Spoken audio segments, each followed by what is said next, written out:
নেপালে ভয়াবহ বন্যায় 17 জনের প্রাণহানি, নিখোঁজ প্রায় 300 বিদেশি পর্যটক। চীনে গুয়াংসিতে পানিবন্দী 54,000 মানুষ। পাকিস্তানে হাসপাতালে ভয়াবহ আগুন, 15 নবজাতকের মৃত্যু। যুক্তরাষ্ট্রে বন্দুক হামলায় শিশুসহ নিহত 8।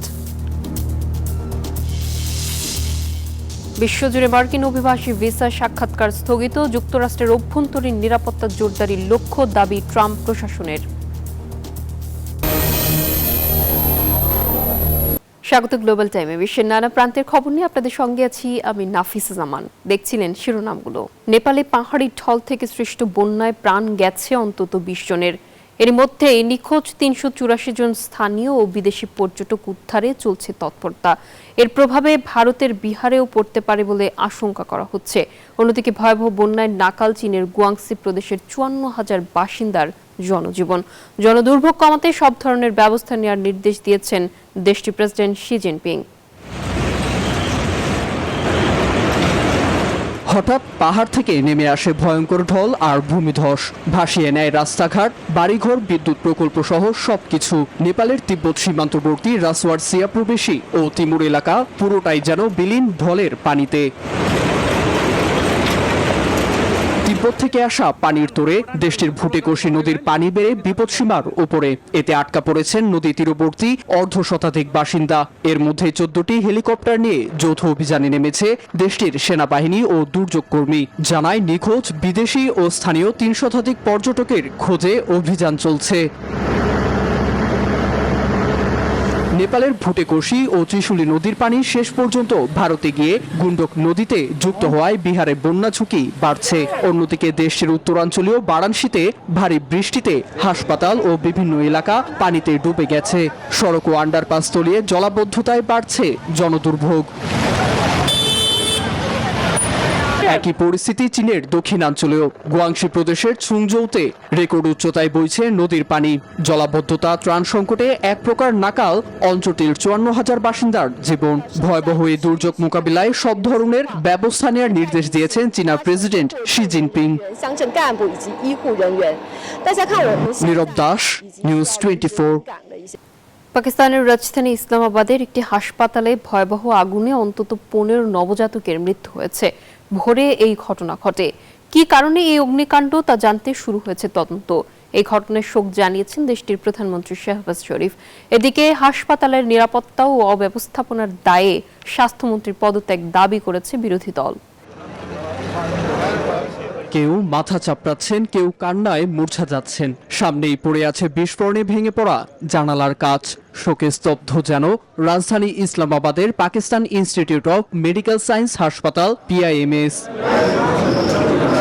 বুধবার হাসপাতালটির 3য় তলায় শীতাতপ নিয়ন্ত্রিত মা ও শিশু ওয়ার্ডে বিস্ফোরণ থেকে আগুন লাগে। খবর পেয়ে 6 ইউনিটের দমকল বাহিনী অভিযান চালালেও ওয়ার্ডে থাকা 16 নবজাতকের মাত্র একটিকে বাঁচানো গেছে। আমি আমার মেয়েকে দেখতেও পারিনি। ওই বিল্ডিংয়ে কোনো অগ্নি নিরাপত্তা ব্যবস্থা ছিল না, বের হওয়ার কোনো পথও ছিল না, সব দরজা বন্ধ ছিল। পাকিস্তানের স্বাস্থ্যমন্ত্রীর দাবি, এসিড বিস্ফোরণের পর অক্সিজেনের উপস্থিতিতে আগুন দ্রুত ছড়ায়। যদিও এরই মধ্যে গঠিত এক কমিটিকে 24 ঘন্টার মধ্যে তদন্ত প্রতিবেদন জমা দিতে বলেছে ইসলামাবাদ জেলা প্রশাসন। ঘটনায় গভীর শোক জানিয়েছেন পাকিস্তানের প্রেসিডেন্ট আসিফ আলী জারদারি ও প্রধানমন্ত্রী শাহবাজ শরীফ। তদন্তের পাশাপাশি দায়ীদের জবাবদিহির আওতায় আনারও প্রতিশ্রুতি তাদের। অন্যদিকে অগ্নিকাণ্ডের পর হাসপাতালের অগ্নি নিরাপত্তা ও ব্যবস্থাপনা নিয়ে উঠেছে গুরুতর প্রশ্ন। পাকিস্তান তেহরিকে ইনসাফ PTI হাসপাতালের নিরাপত্তা ও অব্যবস্থাপনার জন্য স্বাস্থ্যমন্ত্রীকে দায়ী করে পদত্যাগ দাবি করেছে। নীরব দাস, নিউজ 24। যুক্তরাষ্ট্রের মন্টানায় পারিবারিক নৈশভোজে স্বজনদের গুলি করে হত্যা করেছে এক ব্যক্তি। এতে 4 শিশুসহ প্রাণ হারিয়েছেন একই পরিবারের 8 সদস্য। পুলিশ জানায়, বিলিংস শহরের ওই বাড়িতে নৃশংস এই হত্যাযজ্ঞের পর আগুন ধরিয়ে দেয় হামলাকারী অ্যালেন স্মিথ। পরে পুলিশের মুখোমুখি হয়ে নিজের গুলিতেই সে আত্মহত্যা করে। স্বজনরা জানান, বাড়ি থেকে বের করে দেওয়ার ক্ষোভেই বাবা মা, বোন, ভাগ্নি ও 95 বছর বয়সী দাদিকে হত্যা করেছে স্মিথ। ওমানের সাথে চুক্তির পরও হরমুজ প্রণালী বন্ধ রাখার সিদ্ধান্তে অনড় ইরান। জলপথটি পুরোপুরি খুলতে ওয়াশিংটনকে আগের সমঝোতায় ফেরার শর্ত দিয়েছে তেহরান। অন্যদিকে প্রণালীর সব মাইন অপসারণের দাবি করে নতুন মাইন পাতলে ধ্বংসের হুমকি দিয়েছেন ডোনাল্ড ট্রাম্প। মার্কিন নিষেধাজ্ঞায় সাধারণ ইরানিরা চাপে পড়লেও পশ্চিমাদের এমন একগুঁয়ে নীতি শেষ পর্যন্ত উল্টো ফল বয়ে আনতে পারে বলে সতর্ক করেছেন বিশ্লেষকরা।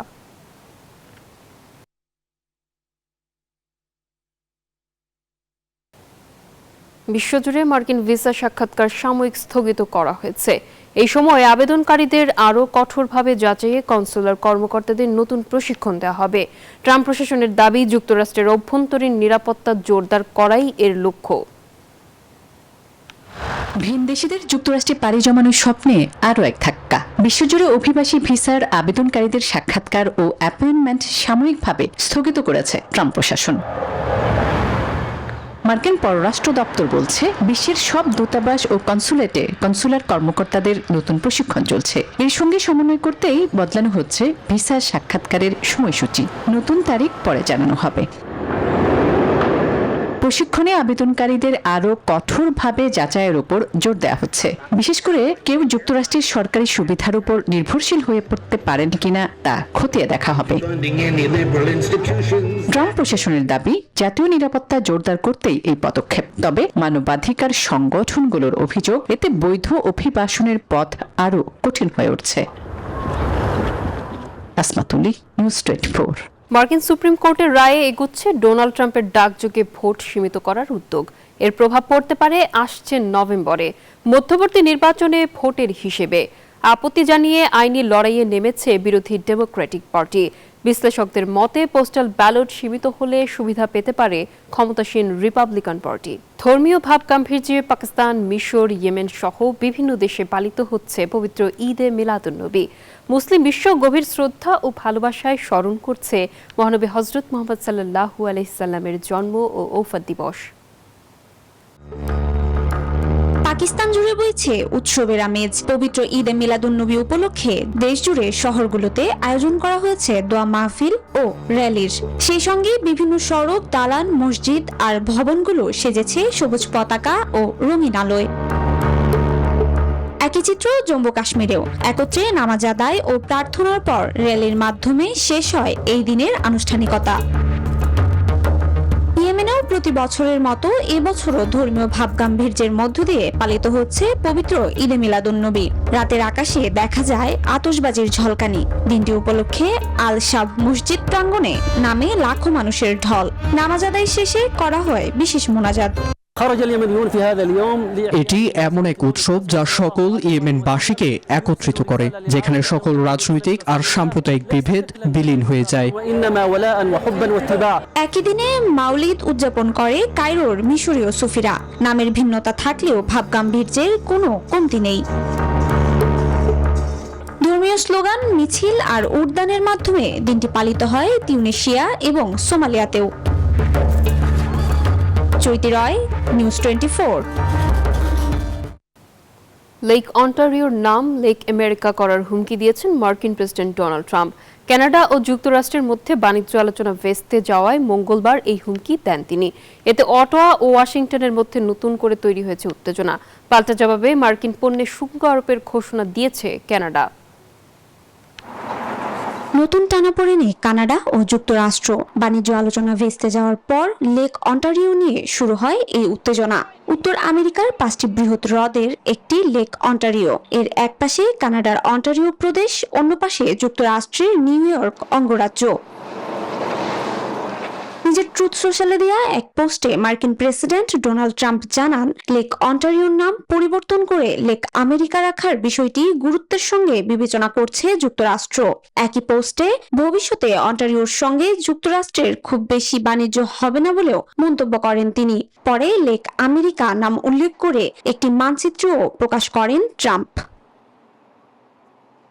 তার মন্তব্যের বিষয়ে কানাডার যুক্তরাষ্ট্র বিষয়ক বাণিজ্য মন্ত্রী ডমিনিক লে ব্ল্যাঙ্ক বলেন, মার্কিন প্রেসিডেন্ট বা তার প্রশাসনের সামাজিক যোগাযোগ মাধ্যমে দেয়া বক্তব্যের প্রতিক্রিয়া না দেখানোর সিদ্ধান্ত নিয়েছে কানাডা সরকার। দেশটির শিল্পমন্ত্রী জেলি জানান, নিজেদের সম্পদ রক্ষায় সর্বোচ্চ চেষ্টা করবে Canada. We've navigated the, St. Lawrence River, আমরা আমাদের হ্রদগুলো নিয়ে গর্বিত। আমাদের যা আছে তার সুরক্ষায় আমরা রুখে দাঁড়াবো। and it was part of a foundation of our country. এর আগে 2025 সালে নির্বাহী আদেশের মাধ্যমে গালফ অফ মেক্সিকোর পরিবর্তে গালফ অফ আমেরিকা নাম ব্যবহারের নির্দেশ দিয়েছিলেন ট্রাম্প। তবে আন্তর্জাতিকভাবে পরিচিত এই অন্টারিও হ্রদের নাম যুক্তরাষ্ট্র একতরফাভাবে পরিবর্তন করতে পারবে কিনা তা নিয়েও রয়েছে প্রশ্ন। বিশ্লেষকদের মতে লেক অন্টারিওর নাম পরিবর্তনের এই চেষ্টা কানাডার উপর রাজনৈতিক ও অর্থনৈতিক চাপ বাড়ানোর প্রতীকী প্রচেষ্টা হতে পারে। চৈতি রয়, নিউজ 24। আর এই ছিল গ্লোবাল টাইমের এখনকার আয়োজনে। এতক্ষণ সঙ্গে থাকার জন্য সবাইকে ধন্যবাদ।